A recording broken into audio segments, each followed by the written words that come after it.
La mobilitat és una opció molt interessant pels alumnes perquè una experiència internacional sempre et dona un creixement no només professional, sinó també vital. Totes aquestes experiències que tu afegeixes a la teva vida, evidentment, es veuen enriquides quan puges a l'escenari i quan treballes un personatge, quan el que sigui, quan dirigeixes un espectacle. Per mi és superimportant treballar amb altres professors, amb altra gent, altres sensibilitats, veure com funcionen en altres escoles. S'emportaran un munt d'experiències impressionants. La convocatòria de sol·licitud anual per marxar al curs següent s'obre normalment per la tardor, entre els mesos d'octubre i novembre.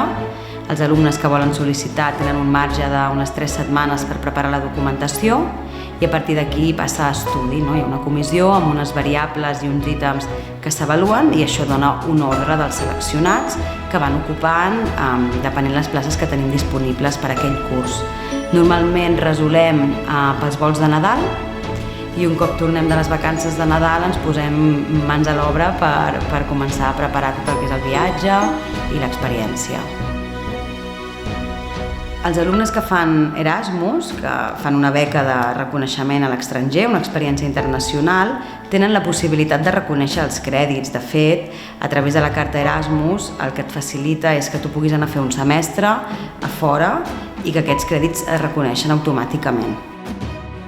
Des d'EOLI el que fem, facilitem tots els tràmits amb la universitat que rebrà l'alumne i quan l'alumne ja està allà fem un acompanyament continuat i estem en constant comunicació.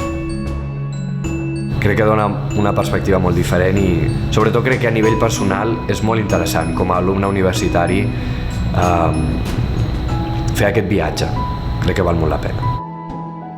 Tot el que puguis fer, tot el que puguis explorar amb l'art és sempre benvingut, amb la interpretació és sempre benvinguda i Eòlia t'ofereix moltes possibilitats perquè passi això, llavors totes les que et vinguin, aprofita-les.